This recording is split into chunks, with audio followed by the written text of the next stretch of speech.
Today we're going to look at slope and your average rate of change. So this is not going to be really anything new, but it's going to be some new wording for it. So I want you to kind of get comfortable with that. Okay, so let's think about our slope.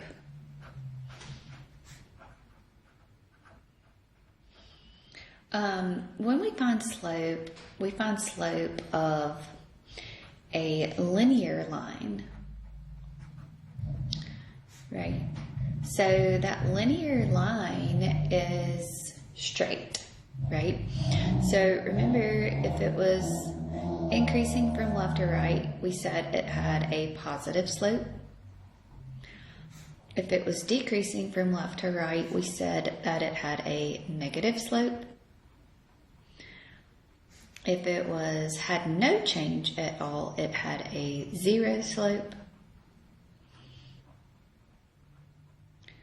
And then if it was a up and down vertical line, it had an undefined slope.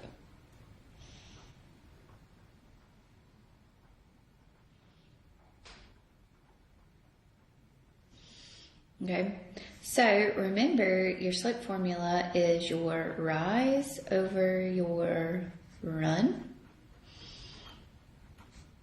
the change in your y values over the change in your x values, which means y2 minus y1 all over x2 minus an x1. Okay. So let's review just a little bit. So find the slope here.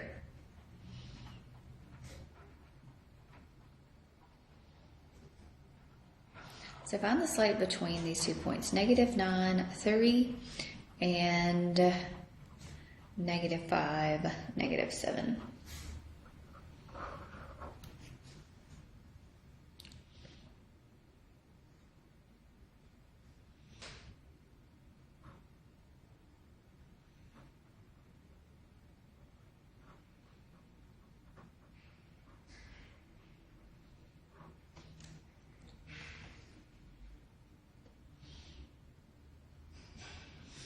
Okay, remember it's the change in your y's over the change in your x's.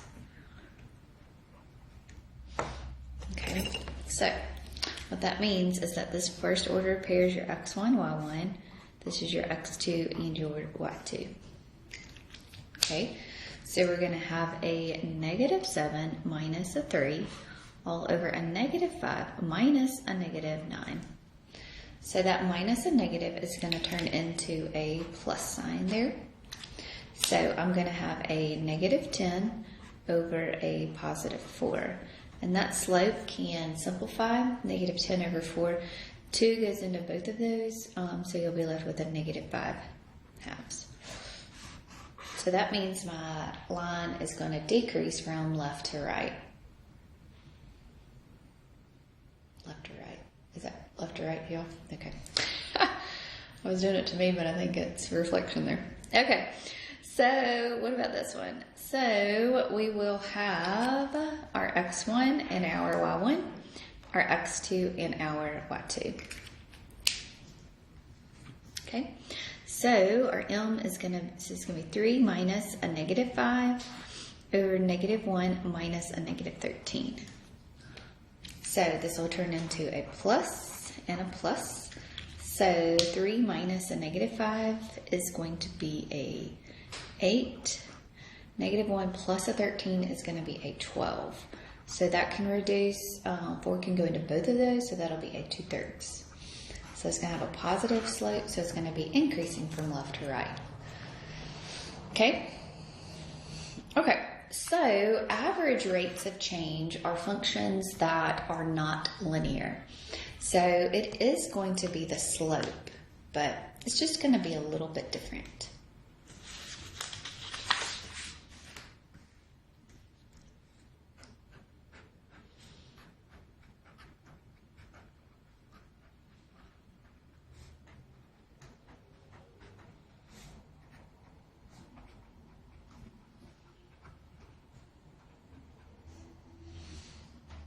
Okay. The average rate of change is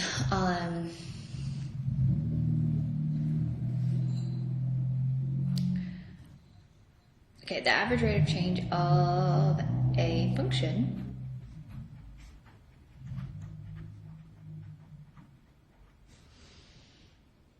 between 2 points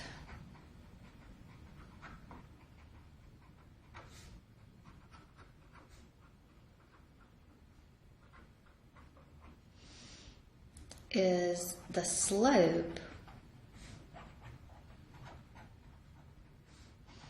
of the line that passes through them.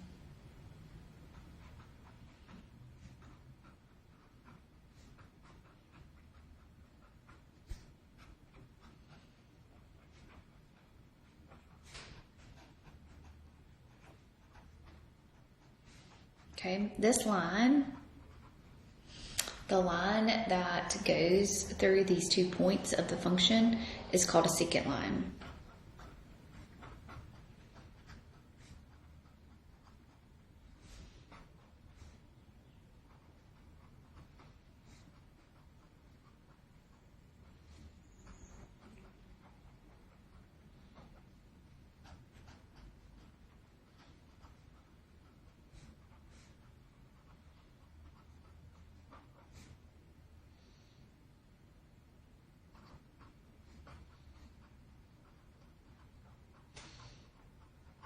Okay, so let's just draw a graph here.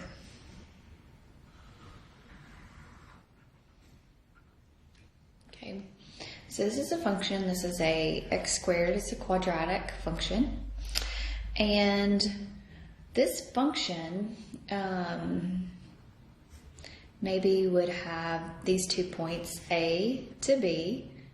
So it's going to lie on the graph at A here, and then the function evaluated up here. I guess this should be f of x, I'm sorry. Up here. So this is going to be your, just have a ruler in here. I know where it is. I'm going to try my best to draw a straight line there to connect these. So the slope of the secant line is the average rate of change. It's called the average rate of change. So, you can't say the slope of the function, okay, because this slope changes at all different points. So, if I made this my A and this my B over here, then I would have a negative slope. So, the change is going to be different. So, I mean, it could continue to pass through different points at different angles. So the slope is not going to be constant across the whole entire function. Okay? So the slope is constant between each pair of points.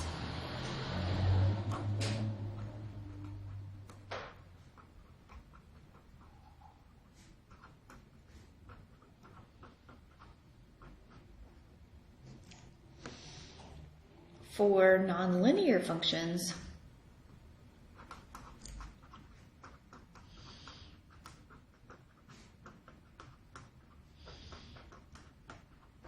the slope changes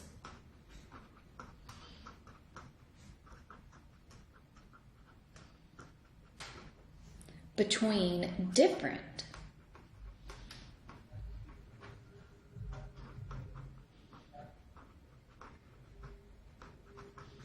pairs of points.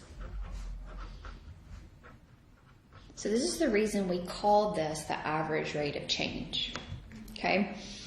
So this is why we call it the average rate of change. So the slope of the secant line is going to be the function evaluated at B minus the function evaluated at A all over B minus A. Okay? Formula is still the same, right? y2 minus y1 all over x2 minus an x1. Okay?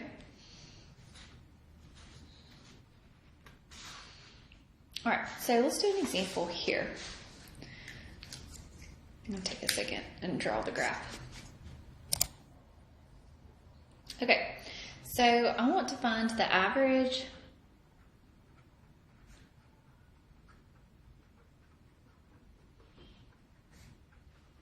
rate of change through on each interval.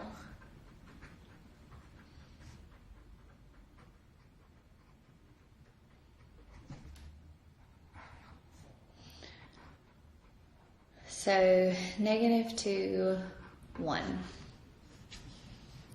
All right, so this is an interval. So this means that this is an x value and this is a x value. So we could call this A and call this one B.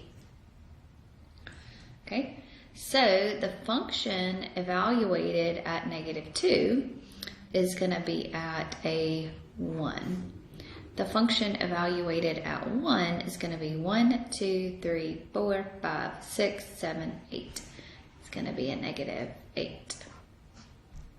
Okay, so if you look at this now, this is my line.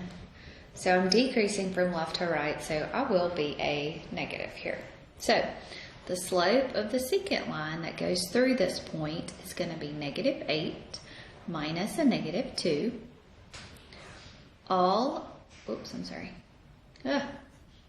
Minus a 1, minus a 1, all over 1 minus a -2. Brain is not working. So that'll be a -9 over this minus a negative turns into a positive over a +30. So the slope of the secant line through that interval is going to be a -3.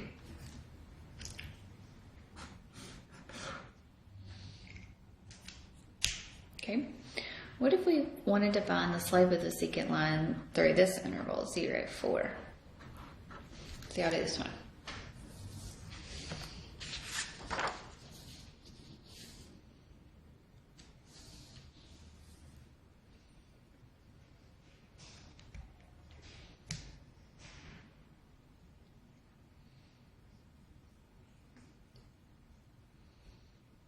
Okay, so at 0, the function is evaluated at -7.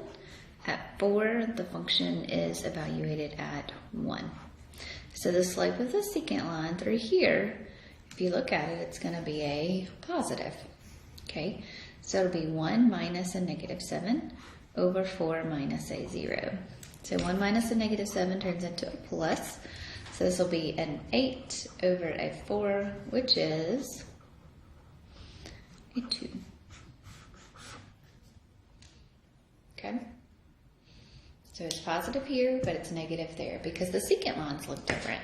So the secant line that passes through -2, 1 would look, let me draw it like this with another color, sorry, would look like this. The slope of the secant line that passes through 0, 4 is going to look like this, right? So this one's going to have a positive slope, but this one is going to have a negative slope. So they're different at each point. So that's why we call it the average rate of change. Okay?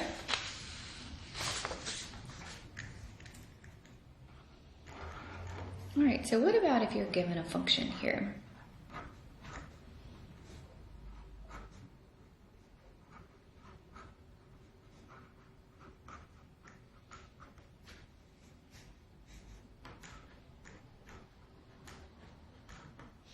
To find the slope, or the average rate of change, through this interval.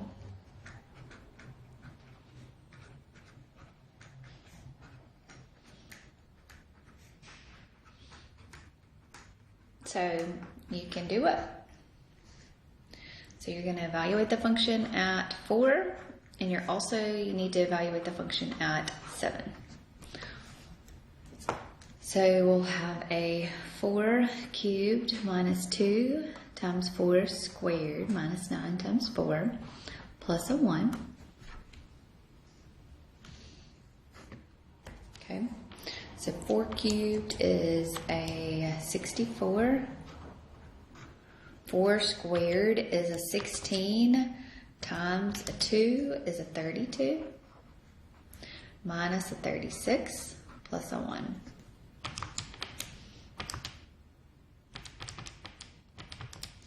So this is going to be a negative 3.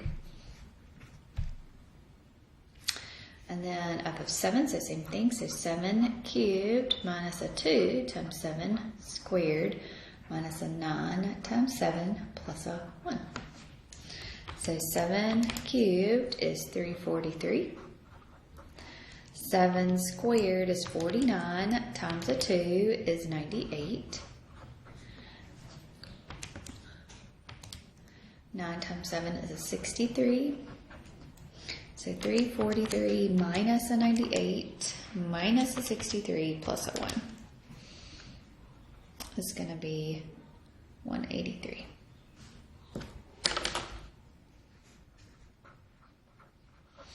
All right, so here's my 4, negative 3, and then now 7, 183. It's big. So my average rate of change of my secant line, so my slope of my secant line is going to be 183 minus a negative 3 over 7 minus a 4. So this turns into a plus, so 183 plus 3 is going to be a 186 over 7 minus a 4, which is a 3, and I think that might go evenly.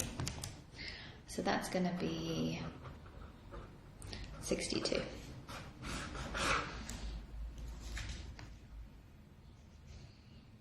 Okay.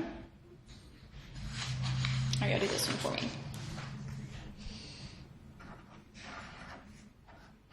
So find the average rate of change of this function between this interval here.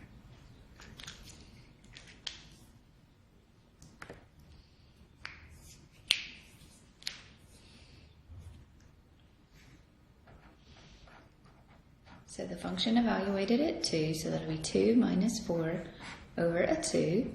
So 2 minus 4 is a negative 2 over 2, which is a negative 1. So this ordered pair will be 2, negative 1.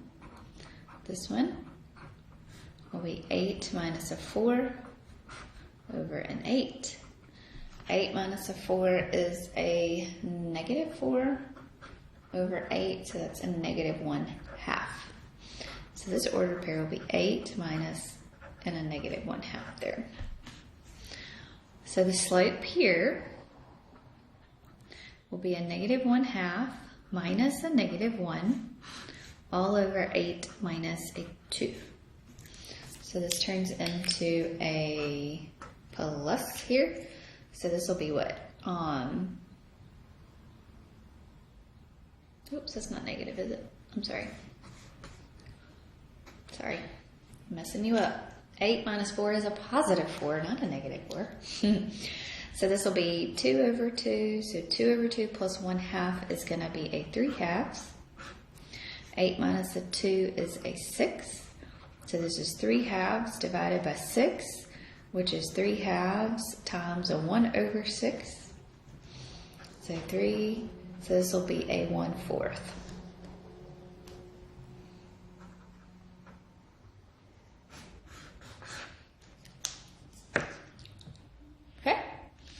Alright, so I want you to work on the homework for this unit. Shouldn't be that difficult for you. If you have any questions about anything, let me know. Y'all have a great day.